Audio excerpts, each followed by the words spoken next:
नमस्कार साथियों, मैं उमेश कुमार आप सभी का हमारे इस द्रोणा पीसीएस के यूट्यूब प्लेटफॉर्म पर स्वागत करता हूं।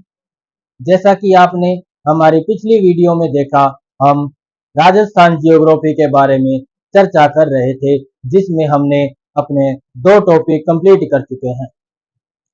हमने राजस्थान का अक्षांशीय एवं देशांतरीय विस्तार एवं नए संभाग एवं नए जिलों का जो टॉपिक था वो हमने पूरा कर लिया है। अब हम आज आगे देखेंगे राजस्थान के बारे में।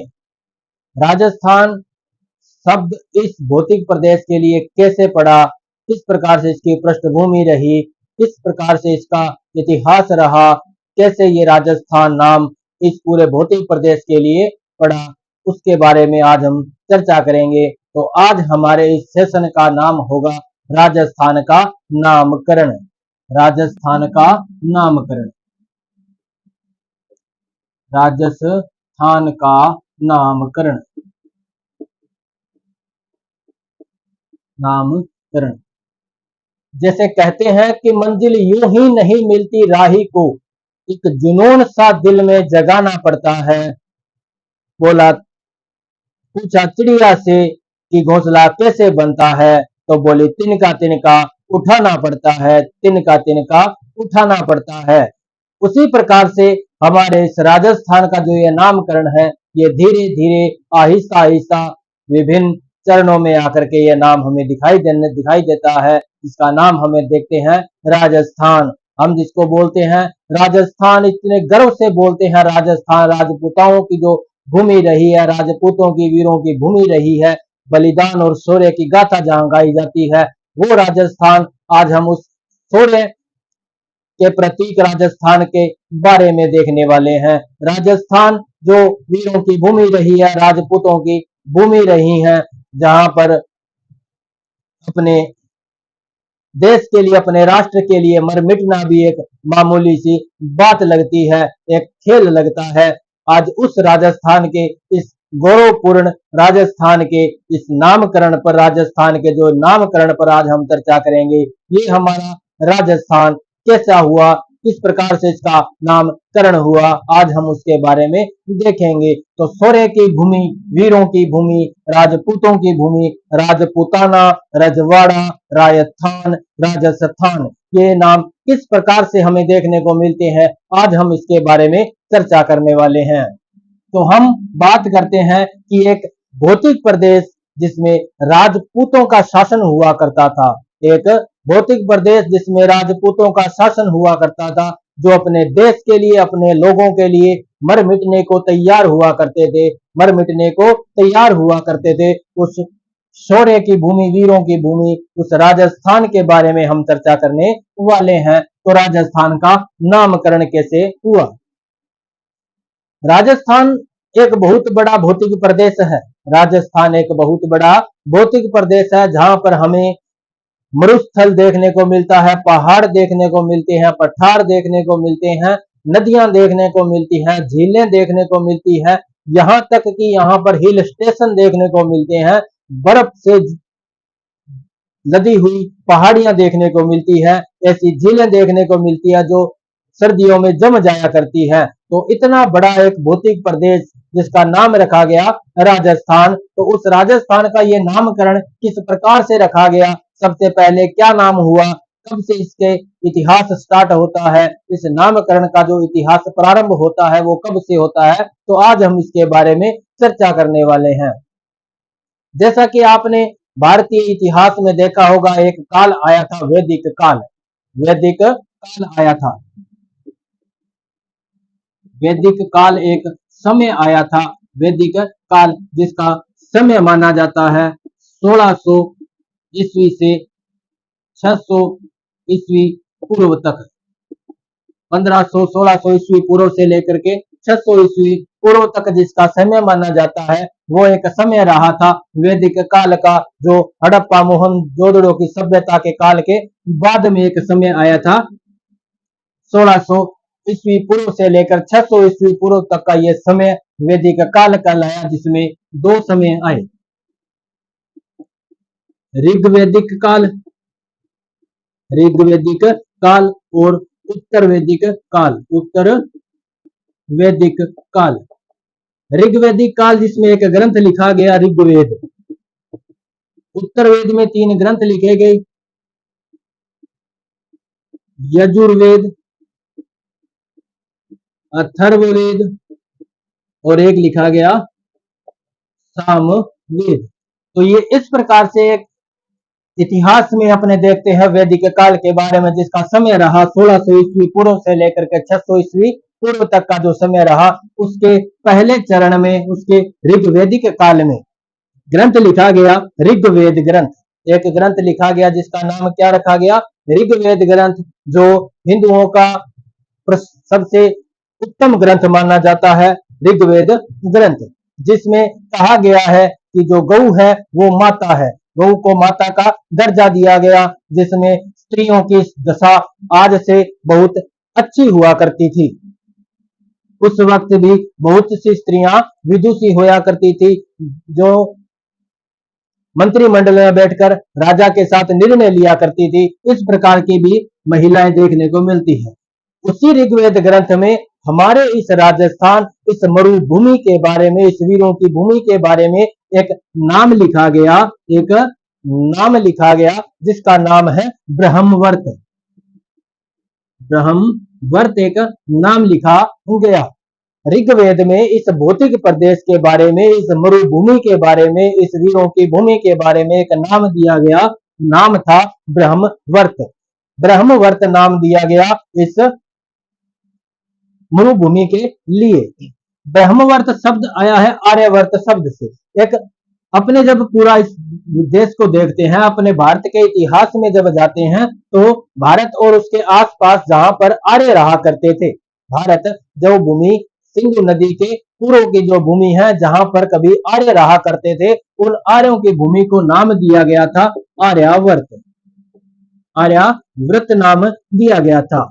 आर्यों की इस भूमि को नाम दिया गया था आर्यावर्त। आर्यावर्त के बाद जो भारत का जो भौगोलिक क्षेत्र उस वक्त हुआ करता था, जब कोई सीमाएं नहीं हुआ करती थी, किसी भी प्रकार की राजनीतिक सीमाएं नहीं हुआ करती थी, उस समय इस आर्यावर्त के अंदर एक क्षेत्र आता था जिसका नाम था भारतवर्ष। भारतवर्ष, जिसका नाम था भारतवर्ष। भारतवर्ष, आर्यावर्त के अंदर एक स्थान आता था जिसका नाम था भारतवर्ष, जिसको आज हम भारत देश के नाम से, हिंदुस्तान के नाम से, इंडिया के नाम से जानते हैं। वो भारतवर्ष आर्यावर्त के अंदर आया करता था। इसके बाद भारतवर्ष के अंदर ही जो हमारा राजस्थान का जो क्षेत्र है, जो मरुभूमि का क्षेत्र है, जो थार के रेगिस्तान का क्षेत्र है, अरावली का क्षेत्र है, उसको नाम दिया गया था ब्रह्मवर्त। तो इस प्रकार से ऋग्वेद ग्रंथ में, जो ऋग्वेदिक काल का ग्रंथ है ऋग्वेद ग्रंथ, उसमें इस मरुभूमि के लिए एक नाम दिया गया, नाम दिया गया ब्रह्मवर्त नाम दिया गया। तो इस प्रकार से हमारे इस मरुभूमि के लिए सबसे पहले जो नाम दिया गया उसका नाम क्या था, ब्रह्मवर्त था, जो ऋग्वेद ग्रंथ से हमें मिलता है, जो ऋग्वेद ग्रंथ से हमें मिलता है, जिस ऋग्वेद ग्रंथ का समय है 1600 ईस्वी पूर्व से 1000 ईस्वी पूर्व तक ऋग्वेदिक काल था, जिसका ग्रंथ था ऋग्वेद काल, ऋग्वेद ग्रंथ नाम था। उस ऋग्वेद ग्रंथ में हमें नाम क्या मिलता है, ब्रह्मवर्त नाम मिलता है। तो इस प्रकार से हमारे इस राजस्थान के लिए सबसे पहला जो नाम दिया गया उसका नाम क्या था, ब्रह्मवर्त नाम था। अब हम आगे देखते हैं कि राजस्थान के लिए और कौन कौन से नाम आए, वो भी हम आगे देखते हैं। उसके बाद हम देखेंगे रामायण के बारे में। रामायण के बारे में, रामायण ग्रंथ जो महर्षि वाल्मीकि द्वारा लिखा गया, महर्षि वाल्मीकि द्वारा लिखा गया ग्रंथ, जो श्री रामचंद्र जी के जीवन पर आधारित एक ग्रंथ है, जिसका नाम है रामायण। रामायण जो हिंदुओं का सर्वश्रेष्ठ ग्रंथ माना जाता है, हिंदुओं का सर्वश्रेष्ठ ग्रंथ माना जाता है। उस रामायण के अंदर हमारे इस भौतिक प्रदेश के लिए, हमारे इस मरुभूमि के लिए, वीरों की भूमि के लिए एक नाम दिया गया मरुकांतार। मरुकांतार नाम दिया गया, मरुकांतार। कांतार का मतलब हुआ करता था प्रदेश, कांतार का नाम था प्रदेश, मरु का नाम मरुस्थल, तो मरु प्रदेश, मरुस्थल का जो प्रदेश था, जो मरुभूमि का जो प्रदेश है, उसको नाम दिया गया था रामायण ग्रंथ के अंदर मरु कांतार। ये रामायण वही है जो महर्षि वाल्मीकि जी ने लिखी है, जो श्री रामचंद्र जी के जीवन चरित्र पर आधारित है। कहा इसमें लिखा, जिसमें जो इसका जो सार निकलता है वो निकलता है कि बुराई पर हमेशा अच्छाई की जीत होती है, बुराई पर हमेशा अच्छाई की जीत होती है। आप अपने मन को जितना शुद्ध रखोगे, जितना स्वस्थ रखोगे, जितना साफ रखोगे, आपका हर काम उतना ही आसान चलेगा, आपका हर काम उतना ही आसान होगा। कहते हैं कि यदि किसी चीज के लिए हम यदि किसी चीज के लिए हम बड़ी शिद्दत से प्रयास करते हैं, यदि किसी चीज को हम बड़ी शिद्दत से चाहते हैं, तो ये पूरी कायनात लग जाती है हमें उससे मिलाने के लिए। इसी प्रकार से जब श्री रामचंद्र जी सीता से शिद्दत से स्नेह करते थे, तो सीता और श्री राम जी को मिलाने के लिए ये पूरी कायनात लग गई थी, पूरी वानरों की सेना लग गई थी इन दोनों को मिलाने के लिए। इसी प्रकार से इस रामायण ग्रंथ में हमारे इस मरुभूमि के लिए एक शब्द दिया गया। क्या नाम दिया गया? मरु कांतार शब्द दिया गया, मरु कांतार शब्द दिया गया। ये तो था रामायण में जो हमारे इस भौतिक प्रदेश के लिए जो नाम दिया गया, वो नाम क्या था? मरु कांतार नाम था। मरु कांतार शब्द महर्षि वाल्मीकि ने दिया, महर्षि वाल्मीकि जी ने दिया, वाल्मीकि जी ने दिया, महर्षि वाल्मीकि जी ने दिया मरु कांतार शब्द रामायण ग्रंथ के अंदर। अब हम देखेंगे इसके बारे में हमें और कौन कौन से साक्ष्य मिलते हैं कि जो राजस्थान जो नाम पड़ा, इसके और कौन कौन से नाम है, उन नामों का क्या कौन कौन सा हमें लिखित जो प्रमाण मिलता है, लिखित साक्ष्य मिलता है, वो कौन कौन सा है। तो इसके बाद हम एक साक्ष्य देखेंगे जिसमें हमारे इस राजस्थान के लिए ये जो राजस्थान शब्द मिलता है, ये कहां से मिलता है, तो इसका एक लिखित साक्ष्य हम देखेंगे, बसंतगढ़ शिलालेख। बसंतगढ़ शिलालेख एक शिलालेख है जो 682 विक्रम संवत का एक ग्रंथ है, जिसका नाम है बसंतगढ़ शिलालेख। शिलालेख का मतलब होता है बड़े बड़े पत्थरों पर लिखा हुआ, एक बड़े बड़े पत्थरों पर उत्कीर्णित किया हुआ लेख, जो किसी राजाओं के बारे में और उन राजाओं का जो प्रजा को दिए गए संदेश के बारे में, या किसी राजा की वंशानुगत जो पीढ़ी रही है, उसके जो भी उनकी जो शौर्य गाथा रही है, उनको लिखने का लेख था शिलालेख। किसी राजा द्वारा करवाया गया कोई विशिष्ट कार्य, उसका भी शिलालेख हमें मिलता है। वर्तमान में भी ऐसे आपको शिलालेख सड़कों के किनारे पर भी मिल जाएंगे, सड़कों के किनारे भी आपको ऐसे शिलालेख दिखाए जाएंगे, जिसमें किसी प्रशासनिक अधिकारी द्वारा या किसी प्रशासनिक मुखिया द्वारा ऐसे कुछ कार्य जो सार्वजनिक कार्य करवाए जाते हैं, उनको किसी बड़े पत्थर के ऊपर लिखवाया जाता है। अब हम देखते हैं ये जो बसंतगढ़ शिलालेख है, ये कब का है, तो ये है 682 विक्रम संवत का। विक्रम संवत जो 57 ईसा पूर्व से प्रारंभ होता है, 57 ईसा पूर्व से प्रारंभ होता है, वही ये विक्रम संवत है। तो 682 विक्रम संवत का शिलालेख जो बसंतगढ़ शिलालेख है, जो हमें सिरोही के खींवल माता मंदिर से मिलता है, सिरोही के खींवल माता मंदिर से हमें ये शिलालेख मिलता है, बसंतगढ़ शिलालेख मिलता है, जो चावड़ा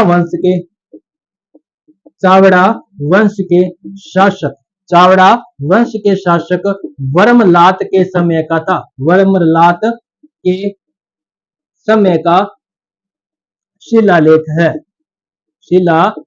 है। एक शिलालेख हमें मिलता है बसंतगढ़ शिलालेख 682 विक्रम संवत का ये शिलालेख है जो सिरोही के खींवल माता मंदिर से हमें मिलता है, जिसमें चावड़ा वंश के वर्मलात के समय की बातें लिखी गई हैं। ये इस वक्त का एक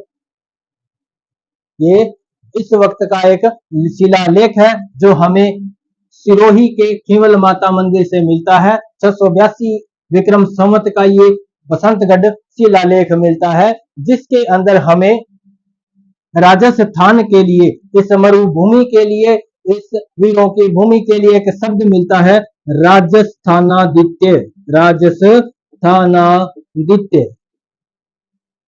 राजस्थानादित्य। तो ये राजस्थानादित्य शब्द हमें जो मिलता है, ये बसंतगढ़ शिलालेख जो 682 विक्रम संवत का लेख है, जो सिरोही के केवल माता मंदिर से मिलता है। चावड़ा वंश के वर्मलात के समय का ये शिलालेख है, जिसमें राजस्थान के लिए, वीरों की भूमि के लिए हमें एक नाम मिलता है, राजस्थानादित्य। एक राजस्थानादित्य नाम मिलता है, किसमें मिलता है? तो बसंतगढ़ शिलालेख में मिलता है, जो सिरोही के खींवल माता मंदिर से प्राप्त होता है। तो इस प्रकार से हमारे राजस्थान के लिए एक शब्द आया, राजस्थानादित्य। उसके बाद राजस्थान शब्द किसने दिया, वो उसके बारे में हम देखने वाले हैं। तो राजस्थान शब्द जो सबसे पहले दिया, वो दिया मुहणोत नैणसी जी ने। मुहणोत नैणसी जी ने अपने ग्रंथ मुहणोत नैणसीरी ख्यात में दिया। जो ये राजस्थान शब्द है, राजस्थान शब्द, ये जो सर्वप्रथम जो दिया गया, राजस्थान शब्द सर्वप्रथम दिया गया मुहणोत नैणसीरी ख्यात में। मुहणोत नैणसीरी ख्यात में, जिसके लेखक है, जिसके राइटर हैं मुहणोत नैणसी। मुहणोत नैणसी, मुहणोत नैणसी जी ने अपने ग्रंथ मुहणोत नैणसीरी ख्यात में एक नाम दिया, राजस्थान नाम दिया। इस मरुभूमि के लिए एक नाम क्या दिया? राजस्थान नाम दिया। उसके बाद एक ग्रंथ आता है, राजरूपक ग्रंथ। राजरूपक ग्रंथ, राजरूपक ग्रंथ जो कवि वीर भाण द्वारा लिखा गया, जो कवि वीर भाण द्वारा रचित ग्रंथ है। कवि वीर भाण जी ने अपने ग्रंथ राजरूपक में भी इस मरुभूमि के लिए, इस भौतिक प्रदेश के लिए एक नाम दिया, जिसका नाम क्या था? राजस्थान नाम था। जिसका क्या नाम था? राजस्थान नाम दिया। तो राजस्थान नाम मुहणोत नैणसीरी ख्यात में मुहणोत नैणसी जी ने दिया। उसके बाद राजरूपक ग्रंथ में कवि वीर भाण जी ने भी दिया। इसके बाद एक और ग्रंथ आता है, जिसका नाम है कुवल्यमाला। कुवल्यमाला, ये जो कुवल्यमाला जो ग्रंथ है, इसके राइटर रहे हैं उद्योतन सूरी। उद्योतन सूरी, ये जो उद्योतन सूरी जो है, इन्होंने अपने ग्रंथ कुवल्यमाला में भी इस भौतिक प्रदेश के लिए राजस्थान शब्द दिया। तो राजस्थान जो शब्द है हमें 3 ग्रंथों से मिलता है, जिसमें पहला ग्रंथ है मुहणोत नैणसीरी ख्यात, जिसको मुहणोत नैणसी जी ने लिखा। उसके बाद एक ग्रंथ आता है राजरूपक ग्रंथ। राजरूपक ग्रंथ जिसको कवि वीर भाण जी ने लिखा, कवि वीर भाण जी ने लिखा।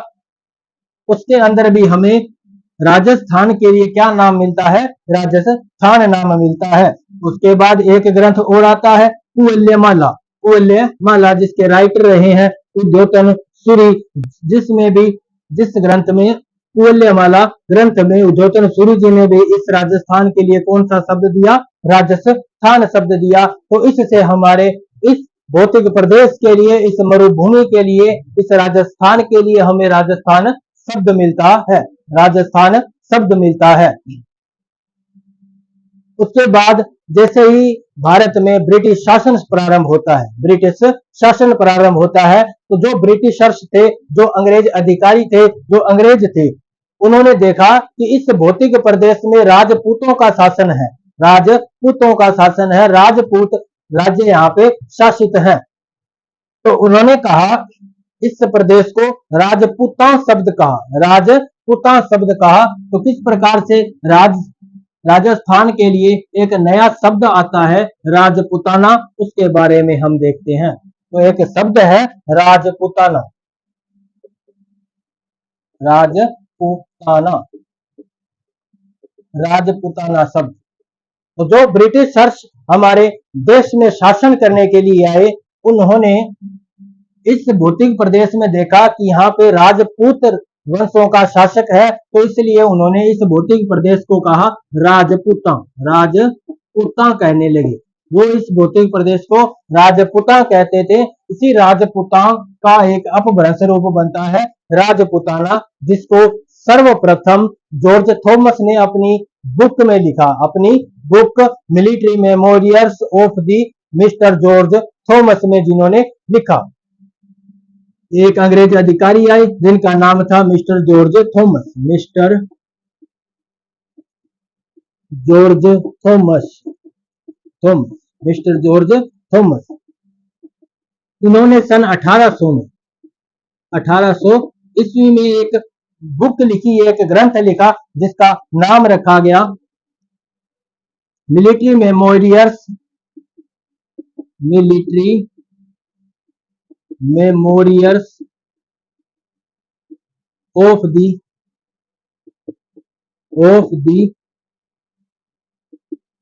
Mister George Thomas. सन 1800 में मिस्टर जॉर्ज थॉमस ने इस राजस्थान के लिए राजपूताना शब्द दिया, जो एक book military memorials of the mister George Thomas, जिसका प्रकाशन 1805 में विलियम फ्रैंकलिन के द्वारा करवाया गया, विलियम फ्रैंकलिन द्वारा करवाया गया। तो 1805 में विलियम फ्रैंकलिन द्वारा प्रकाशित एक book military memorials of the mister George Thomas में उन्होंने कहा कि संभवतः मिस्टर जॉर्ज थॉमस ही वो पहले व्यक्ति थे जिन्होंने राजस्थान के लिए सबसे पहले राजपूताना शब्द दिया। विलियम फ्रैंकलिन द्वारा प्रकाशित 1805 की जो ग्रंथ military memorials of the mister George Thomas में लिखा गया कि संभवतः वो जॉर्ज थॉमस वो पहले व्यक्ति थे जिन्होंने इस राजस्थान के लिए राजपूताना शब्द दिया। इस प्रकार से military memorials of the mister George Thomas में भी हमें ये राजपूताना शब्द देखने को मिलता है इस राजस्थान के लिए, इस मरुभूमि के लिए। तो इस प्रकार से राजपूताना शब्द को सबसे पहले मिस्टर जॉर्ज थॉमस ने दिया। बुक थी military memorials of the mister George Thomas, जिसका प्रकाशन सन 1805 में विलियम फ्रैंकलिन द्वारा करवाया गया। उसके बाद हम देखते हैं इस राजस्थान के लिए जो राजस्थान नाम है, ये राजस्थान नाम है, ये रजवाड़ा नाम है, किसके द्वारा दिया गया, तो वो अब हम देखने को जा रहे हैं। एक शब्द जो राजस्थान के लिए दिया गया जिसका नाम था रजवाड़ा, रजवाड़ा, या एक नाम था रायथान, या एक नाम आता है राजस्थान। तो ये जो नाम है किसके द्वारा दिए गए, तो ये अब हम देखने वाले हैं। ये जो रजवाड़ा नाम है, रायथान नाम है और राजस्थान नाम है, ये दिया गया कर्नल टोड के द्वारा, मिस्टर कर्नल टोड के द्वारा, कर्नल जेम्स टोड के द्वारा, कर्नल जेम्स टोड द्वारा। कर्नल जेम्स टोड वही है जिनको घोड़े वाले बाबा के नाम से जाना जाता है, घोड़े वाले बाबा कहा जाता है, घोड़े वाले बाबा कहा जाता है, जिन्हें राजस्थान के इतिहास का जनक कहा जाता है, राजस्थान के इतिहास का जनक माना जाता है। इन्होंने राजस्थान का जो व्यवस्थित इतिहास लिखना प्रारंभ किया था, कर्नल जेम्स टोड ने। कर्नल जेम्स टोड की एक बुक है जिसका नाम है annals and antiquities of Rajasthan. Annals and antiquities, annals and antiquities of Rajasthan, Rajasthan, annals and antiquities of Rajasthan, जिसे टोडनामा भी कहा जाता है, जिसे टोडनामा भी कहा जाता है, जिसे the central and western Rajputana state भी कहा जाता है, स्टेट भी कहा जाता है। Annals and antiquities of Rajasthan, जिसे टोडनामा भी कहा जाता है, जिसे this central and western Rajputana state भी कहा जाता है। ये बुक कर्नल जेम्स टोड की है, जिसको 1829 में, सन 1829 में विलियम क्रुक द्वारा प्रकाशित करवाया गया, जिसे 1829 में विलियम क्रुक द्वारा प्रकाशित करवाया गया। इस बुक में जो कर्नल जेम्स टोड ने राजस्थान के लिए रजवाड़ा, रायथान और राजस्थान नाम दिया। कर्नल जेम्स टोड ने अपने book annals and antiquities of Rajasthan में राजस्थान के लिए रजवाड़ा, रायथान, राजस्थान नाम दिया। कर्नल जेम्स टोड ने ये ग्रंथ अपने गुरु ज्ञानयति चंद्र को समर्पित की।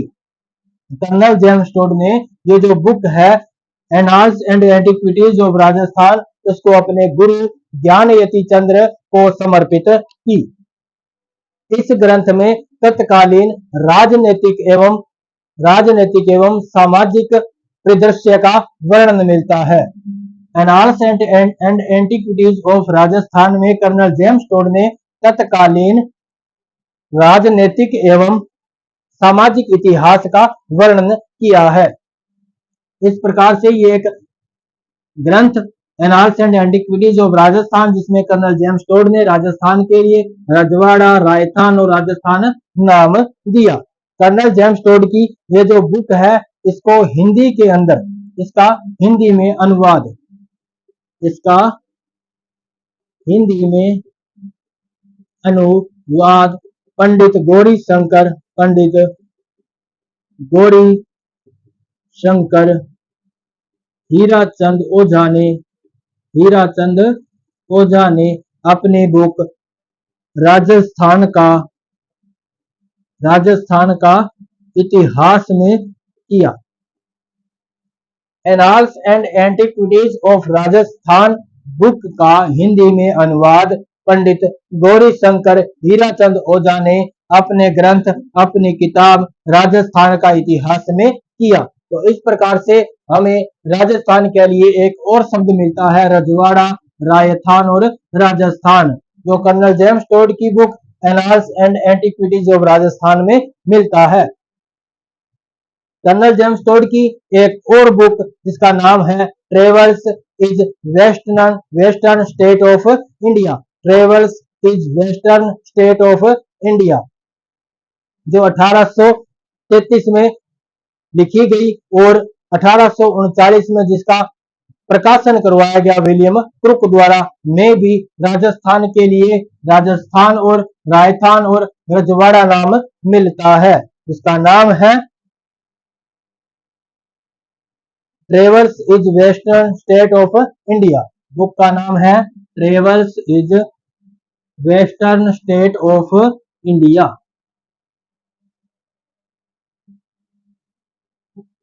Travels is western state of India.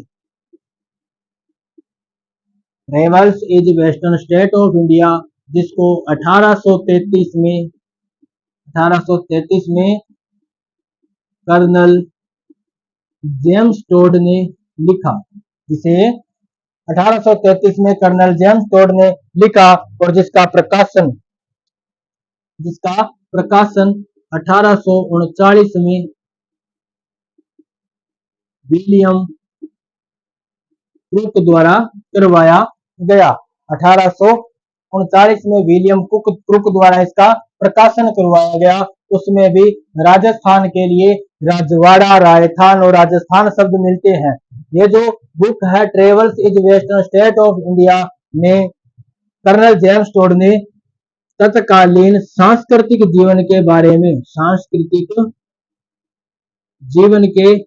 में वर्णन किया है। तत्कालीन सांस्कृतिक जीवन के बारे में वर्णन किया है। राजस्थान शब्द जो travels is western state of India में भी हमें देखने को मिलता है, जो कर्नल जेम्स टोड द्वारा लिखी गई है। तो कर्नल जेम्स टोड ही वो पहले व्यक्ति माने जाते हैं जिन्होंने राजस्थान के लिए राजस्थान शब्द को लिखित साक्ष्य के रूप में दिया है।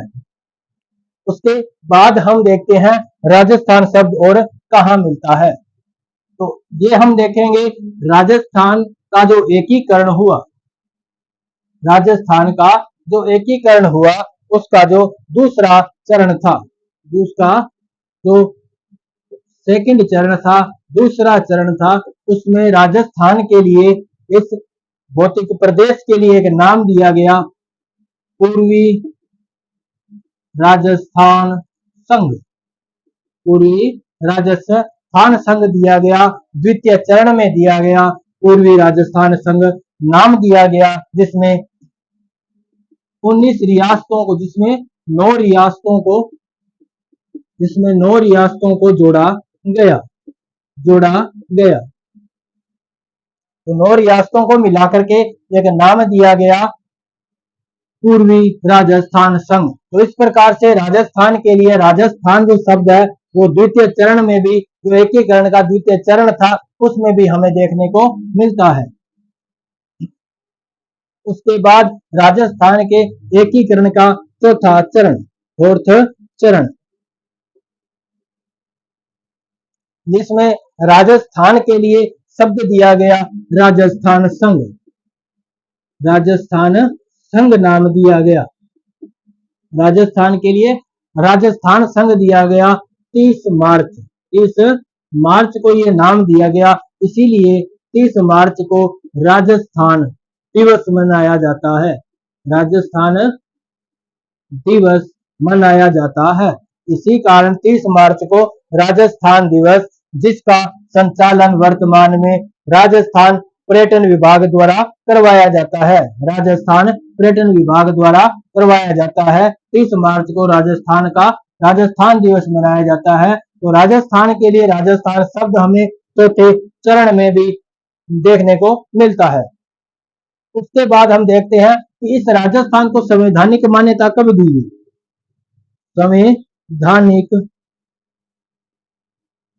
मान्यता कब दी गई, तो हम देखते हैं 1 नवंबर 1950 का वो दिन।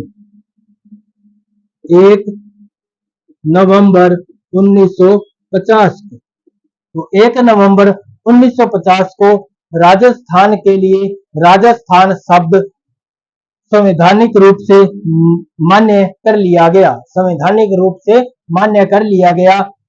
और इसी दिन से 1 नवंबर को पी सत्यनारायण राव समिति की सिफारिश से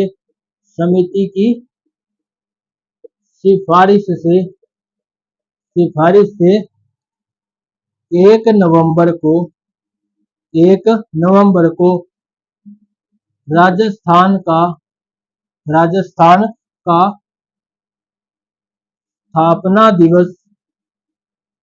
स्थापना दिवस मनाया जाता है। तो राजस्थान के लिए राजस्थान शब्द जो हमें एक बार फिर मिलता है थर्ड एकीकरण के दूसरे चरण में, जहां पर हमें राजस्थान के लिए शब्द मिलता है पूर्वी राजस्थान संघ। उसके बाद हमें राजस्थान नाम मिलता है चौथे चरण में राजस्थान संघ के नाम से।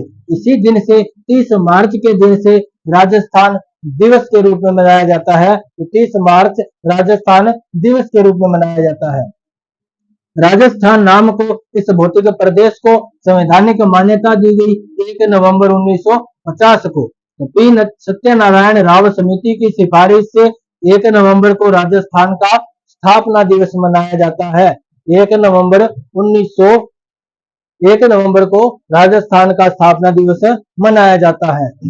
तो आज हमने देखा कि इस राजस्थान के इस भौतिक प्रदेश के लिए, इस वीरों की भूमि के लिए जो राजस्थान शब्द हमें देखने को मिलता है, उसके पीछे का इतिहास क्या रहा, किस प्रकार से राजस्थान का राजस्थान नाम पड़ा। तो राजस्थान का एक नामकरण आज हमने देखा। तो कैसी लगी ये वीडियो आप हमें कमेंट में जरूर बताइएगा और अपना सुझाव जरूर दीजिएगा।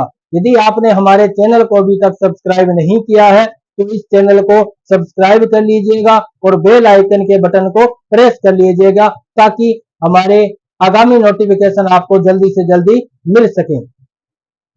धन्यवाद।